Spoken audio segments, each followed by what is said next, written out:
ये कैसी आवाज है? भागो भागो, अपनी जान बचाओ।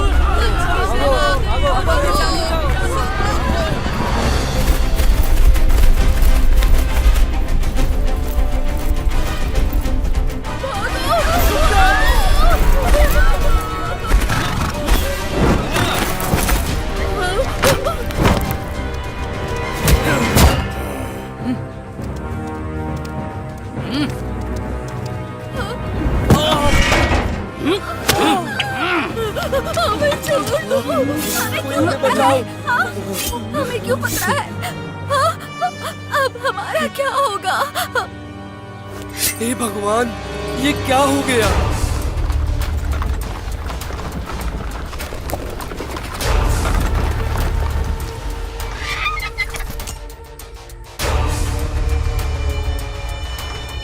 कंस मरोगे तुम सब।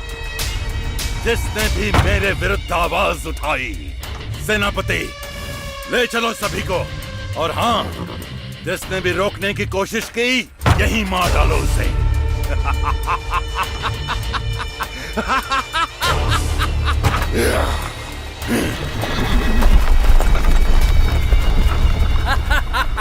प्रभु, कब तक हमें इस दुष्ट राजा कंस का अत्याचार सहना पड़ेगा?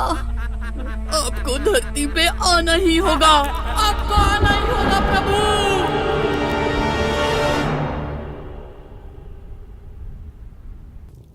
भैया भैया भैया, आप मेरे लिए क्या लेकर आए हो? जल्दी बताओ। तुम चाहे कितनी भी बड़ी हो जाओ देवकी, लेकिन मेरे लिए तो तुम हमेशा वही छोटी नन्ही प्यारी बहना ही रहोगी। जाओ, तुम्हारे कक्ष में मैंने तुम्हारे लिए विभिन्न प्रकार के तोहफे रखे हैं। सच भैया? प्रभु, सब जानते हैं कि राजकुमारी देवकी आपको जान से भी ज्यादा प्यारी है। कल देवकी की शादी है। आपके चेहरे पर उदासी साफ झलक रही है महाराज। अपने आप को संभालिए महाराज। मेरी बात छोड़िए महामंत्री जी। कल देवकी की शादी में सब तैयारियां बराबर से होनी चाहिए। ध्यान रहे, अगर कुछ भी गड़बड़ हुई तो उसका सामना मुझसे होगा।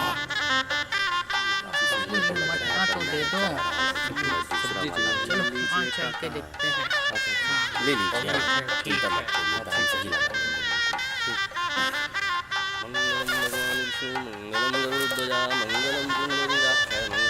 विवाह संपन्न हुआ।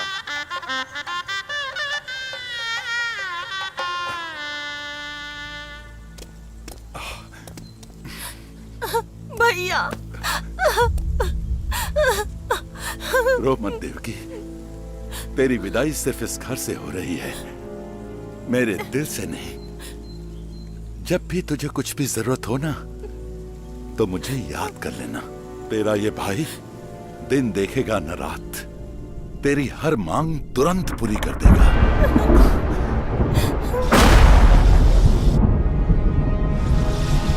कंस, तेरे पापों का घड़ा भर गया है। तेरा काल निश्चित है।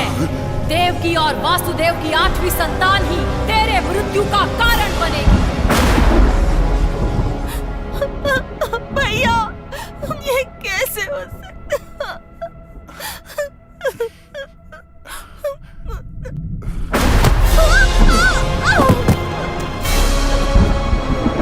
कंस हूं मैं, कंस। मुझे मारने की तैयारी की है तूने विष्णु। देवकी, तुम मुझे जान से प्यारी हो, किंतु मुझे मेरी जान सबसे ज्यादा प्यारी है। तुम जीवित रहोगी तो तुम्हारी संतान होगी ना? नहीं नहीं भैया, नहीं नहीं। कंस, कंस, कंस, देवकी तो तुम्हारी प्यारी बहन है ना? मेरी जान से ज्यादा प्यारी नहीं। कंस, कंस, मैं तुम्हें वचन देता हूँ कि मैं स्वयं अपनी 8वीं संतान को तुम्हारे पास ले आऊंगा, पर देवकी को छोड़ दो। ठीक है वासुदेव, मैं तुम्हारी बात मानूंगा, पर मेरी एक शर्त है। मुझे तुम्हारी हर शर्त मंजूर है कंस। तुम्हें तुम्हारी हर संतान मेरे पास लानी होगी, सिर्फ 8वीं नहीं। क्या? पर क्यों? आकाशवाणी ने तो 8वीं संतान का कहा था। वासुदेव, आकाशवाणी ने 8वीं संतान कही है, पर पहले से 8वीं या आखिरी से 8वीं, ये तो नहीं कहा। सेनापति, बंदी बना लो देवकी और वासुदेव को और इन्हें हमारे समुद्र वाले कारागृह में डाल दो और उसकी सुरक्षा दुगनी कर दो। सेना 4 गुना कर दो, दिन और रात पहरा बढ़ा दो, कोई अंदर ना आने पाए और कोई बाहर जाने ना पाए। अगर किसी ने इसका पालन नहीं किया तो उसकी मृत्यु मेरे हाथों से होगी।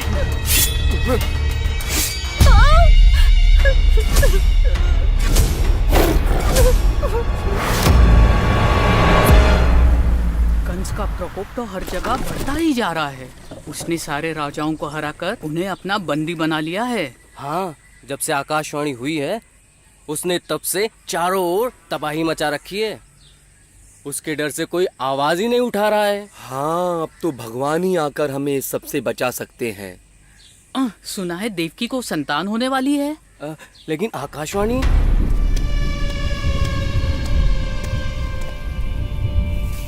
मृत्यु निश्चित है। तेरी मृत्यु 8वीं संतान, तेरा काल।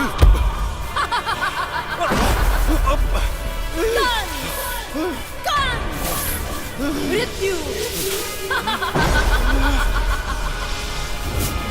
कंस हूं मैं, कंस, कंस। मैं तुझसे नहीं डरने वाला विष्णु।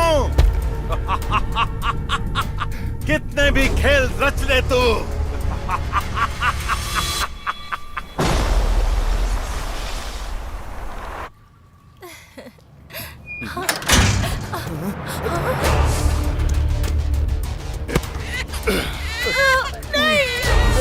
मेरा बच्चा।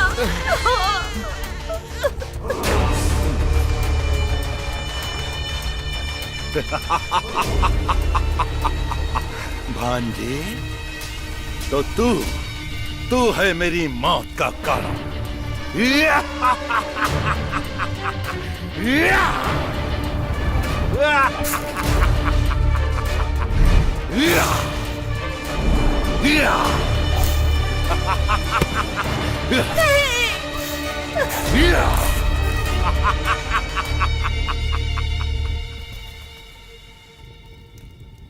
महाराज, मुझे आप कुछ चिंतित दिख रहे हैं। महामंत्री जी? देवकी अपनी 8वीं संतान को जन्म देने वाली है। मैं अब तक उसकी 7 संतानों को मार चुका हूं। इसका मतलब यही वो संतान है जो मेरी मौत का कारण बनेगी। आप चिंता ना करें महाराज, मैंने उस कारागार की सुरक्षा और बढ़ा दी है। अब किसी का बाहर जाना संभव ही नहीं है। वाह महामंत्री वाह, ये बात तुमने बहुत अच्छी कही। लेकिन अगर जरा सा भी चूक हुई ना महामंत्री, तो तुम्हारी नाजुक गर्दन और मेरा हाथ।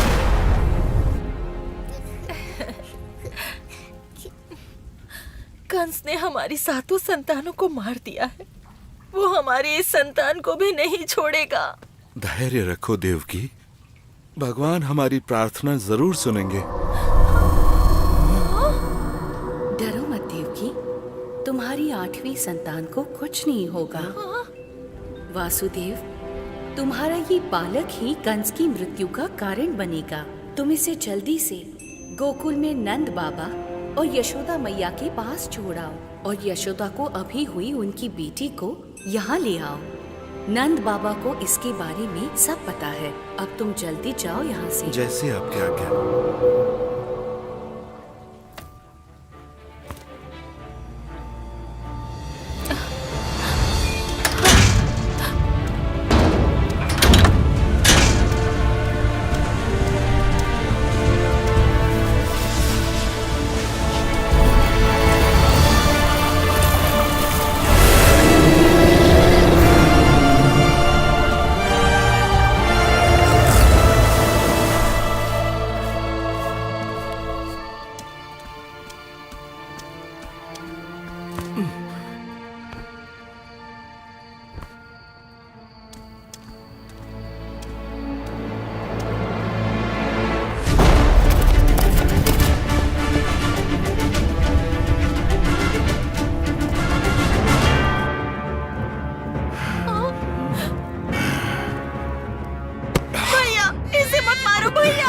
यही तो मेरी मौत का कारण है देवकी। इसे नहीं मारूंगा तो ये मुझे मार डालेगा। कंस, तेरी मृत्यु जिसके हाथों होनी है उसने कहीं और जन्म लिया है। तेरी मौत निश्चित है कंस। कहाँ है तुम्हारी संतान? कहाँ?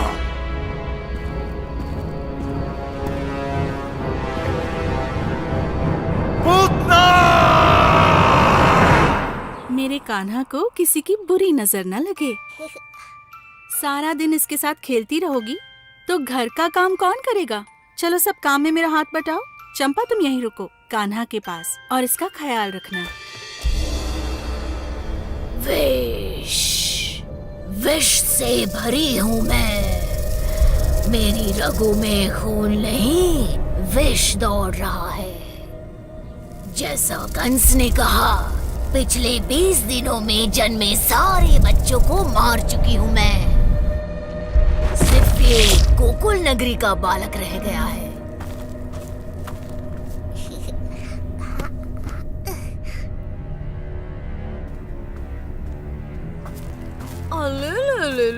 ओले तो तू है जो कंस को मारेगा?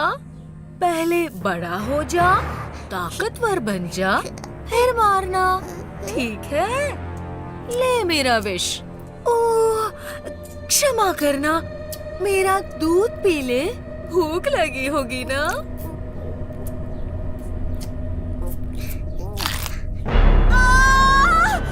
बचाओ! बचाओ! हाँ?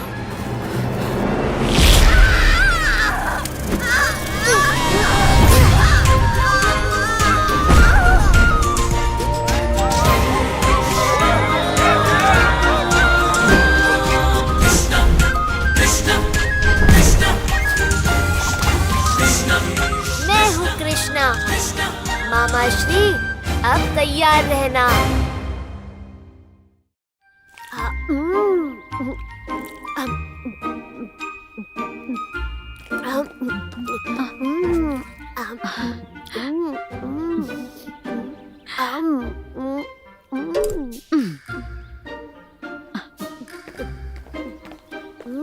लो तुम्हारी राधा आ गई कृष्णा।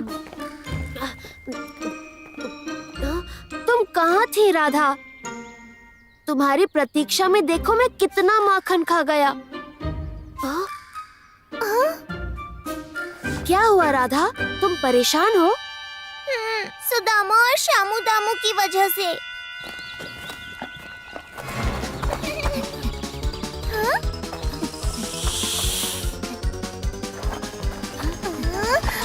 रुक जाओ तुम तीनों, ये गलत है।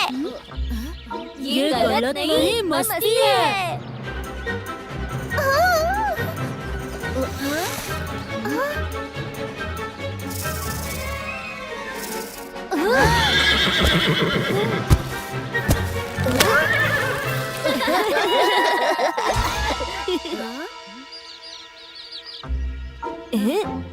श्यामू दामू चलो उन चूजों को पकड़े। हाँ। मत करो ऐसा, ये गलत है।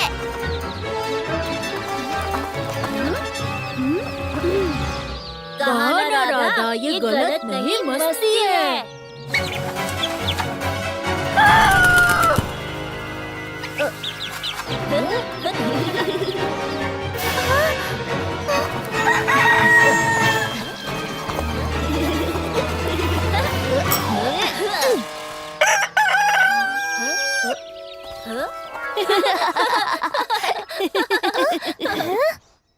ठीक है राधा, तुम आराम करो, मैं आता हूँ।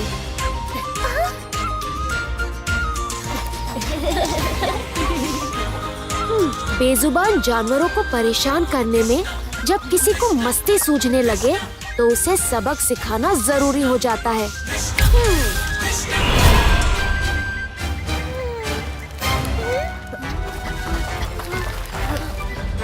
हमें क्षमा कर दो राधा, तुम्हारी बात ना मानकर हमने बहुत बड़ी गलती कर दी।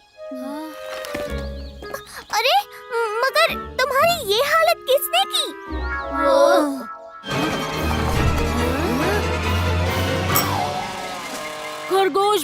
में घुस गया। अब हम किसके साथ मस्ती करें?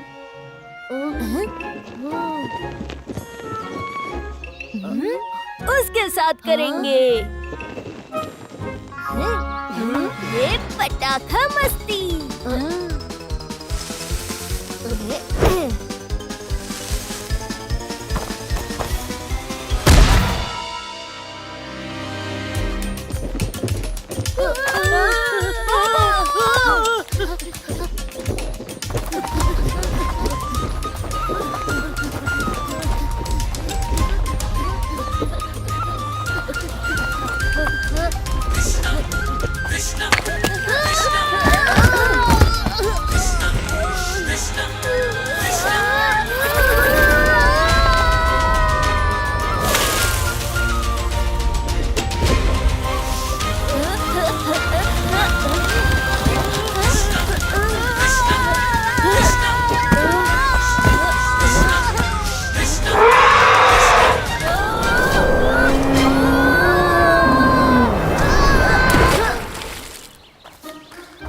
इतना सबक काफी है तुम तीनों के लिए। जो भी है, हाथी को फूंक नहीं मारना चाहिए था। चला गया क्या? हाथी तो चला गया, लेकिन तुम तीनों को मजा तो खूब आया होगा। हमारी इतनी बुरी हालत में तुम बातों का स्वाद ले रहे हो कृष्णा।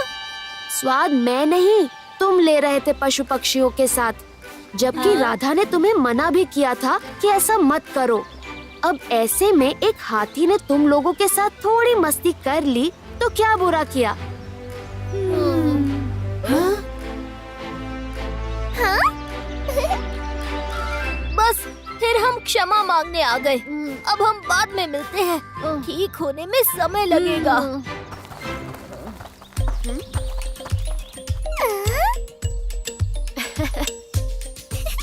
तुमने किया ना ये सब? राधा के मन ने कही, कृष्णा ने मानी। समझ गई राधा रानी। हाँ समझ गई। और इस तरह हुई आज की खत्म कहानी।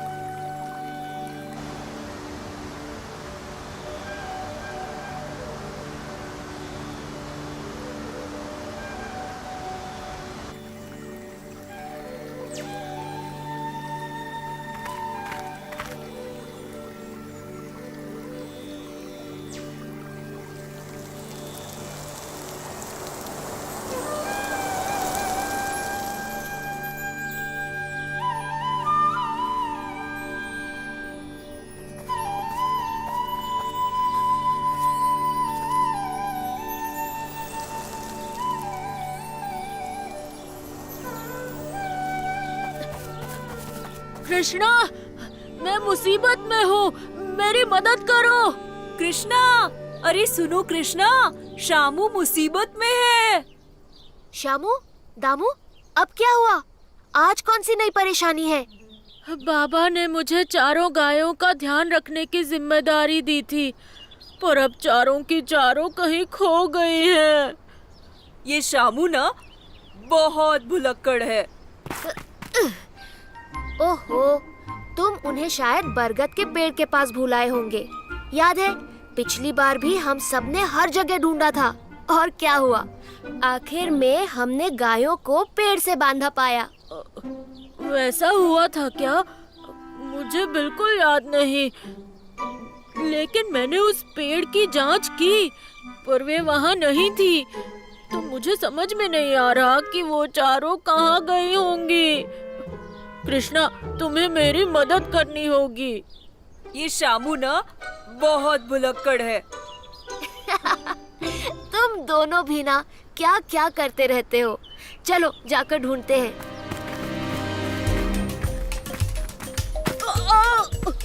कृष्णा, रुको। चलो चलो, हम पहुंच ही रहे हैं।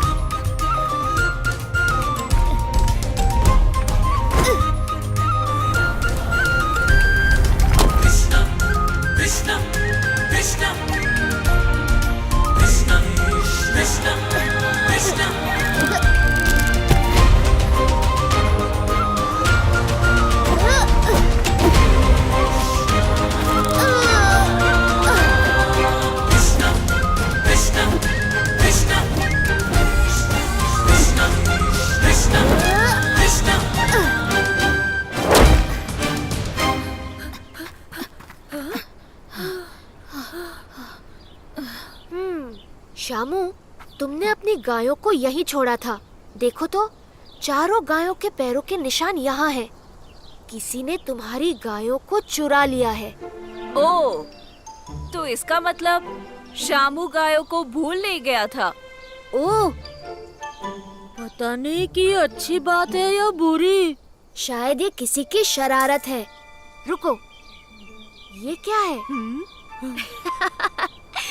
मुझे पता है तुम्हारी गायों के साथ क्या हुआ है। सच में शामू, तुम्हें रोज ज्यादा माखन खाना चाहिए। तुम्हारी याददाश्त सुधर जाएगी। पता है? क्या पता है?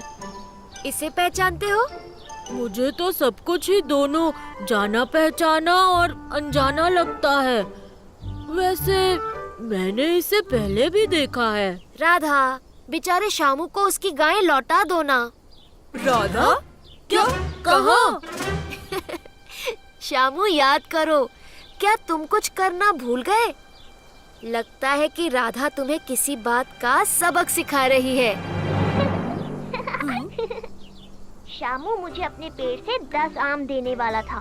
उसने वादा किया था, वो भी 10 दिन पहले।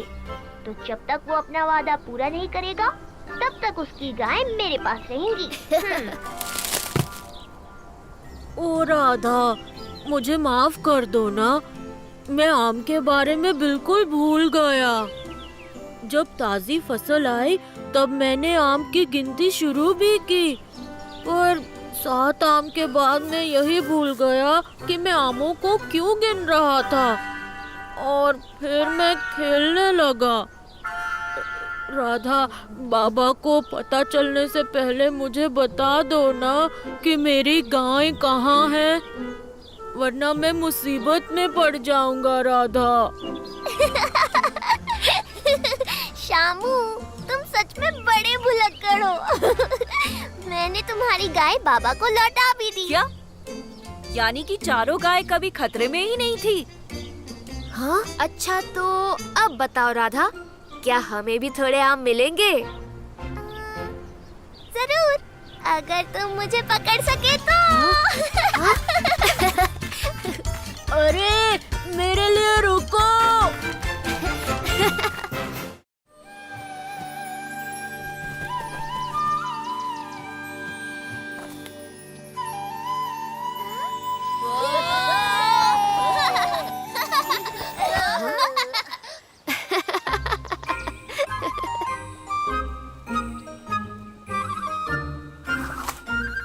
लो दोस्तों, पतंग तैयार है।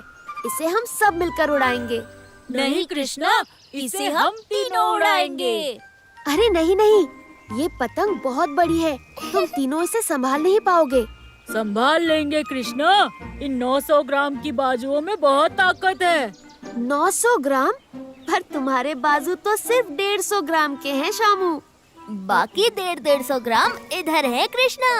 150 गुना 6 बराबर 900। कोई बात नहीं कृष्णा, इसे इन्हें ही उड़ाने दो, हम दूसरी बना लेंगे। अरे पर वर छोड़ो कृष्णा, चलो करनी देते हैं। दोस्तों पीछे चलो।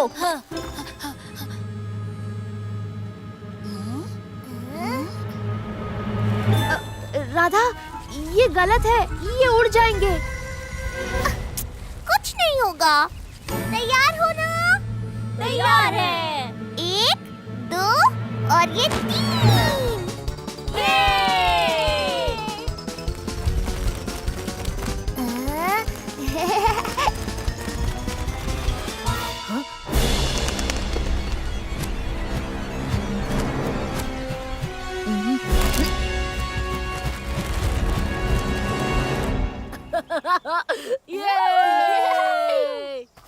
हाँ?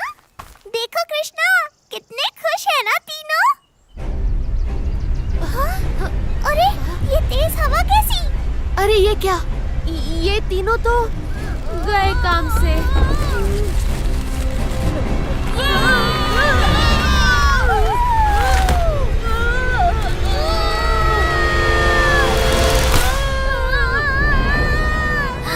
कृष्णा, तुम सही थे। ये समय अब इन बातों का नहीं, उन्हें बचाने का है राधा।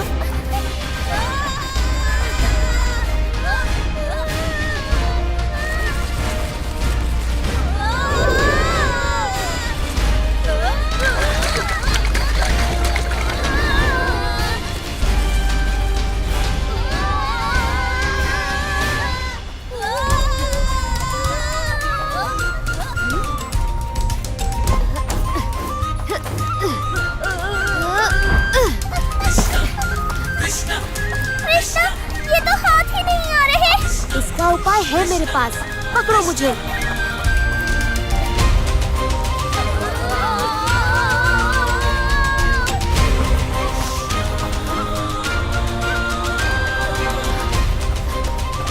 तैयार हो राधा?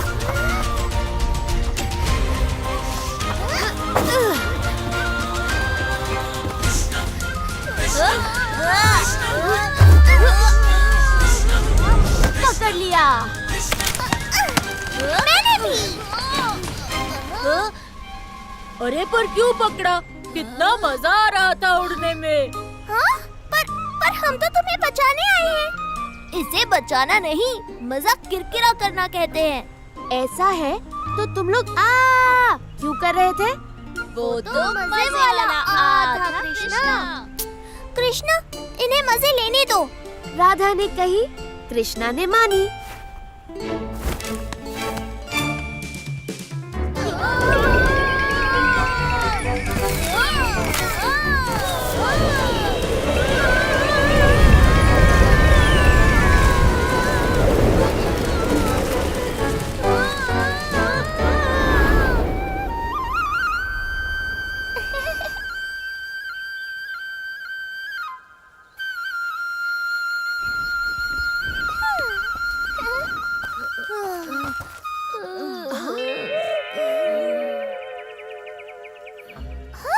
अरे, तुम तीनों का ये हाल किसने किया? पक्षियों के एक झुंड ने पतंग फाड़ दी राधा। उसके बाद हम शेर, चीते और भालू के बीच जा गिरे। हाँ, और उनसे बचते हुए हमारी ये हालत हो गई।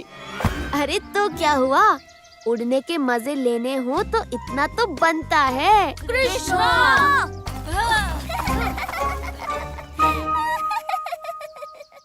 तेज और तेज भागो। जो आखिरी पहुंचेगा उसे सबके लिए माखन के 5 मटके लाने होंगे। तुम बहुत तेज हो कृष्णा। रुको। ओ मेरी बकरी, मेरी बेचारी बकरी, अब मैं क्या करूँगा? आओ पता करते हैं कि क्या हुआ।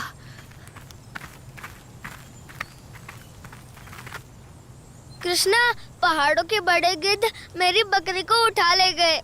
अब मेरे पास सिर्फ 2 बकरियां बची हैं। मुझे समझ में नहीं आ रहा है कि मैं क्या करूं। ये बताओ, तुम्हारी बकरियां कहाँ चर रही थी? बड़े बरगद के पेड़ के पास, यमुना के बगल में। अच्छा, हम तो रोज वही खेलने जाते हैं। हम रोज क्या? बस उम्मीद है कि इस गिद्ध से कभी हमारा पाला ना पड़े। तो बताओ, क्या योजना है तुम्हारी? योजना? कौन सी योजना?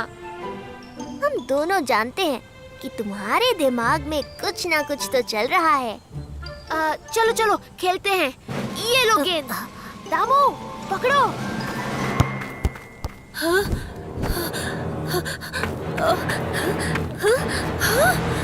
दामू संभल के।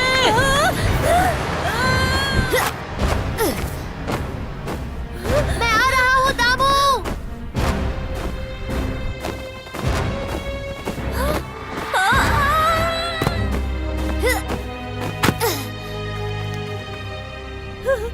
दामू, दामू, यहाँ देखो। ओ कृष्णा, तुम आ गए। अब तो मैं बच जाऊंगा। गिद्ध तुम्हें सुन लेंगे। अच्छा अच्छा, हम अब क्या करें? यहाँ से कैसे निकले? वहाँ वहाँ पर तुम कुछ बकरियों को साथ ले जाओ। जल्दी। हुर्र हुर्र। आओ आओ, इधर आओ। अब बस देखते जाओ।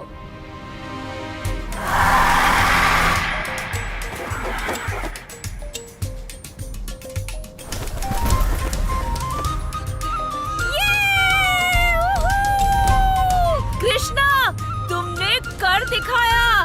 बच गए, हम बच गए। जल्दी जल्दी करो दामू, हमें उनके वापस आने से पहले निकलना होगा।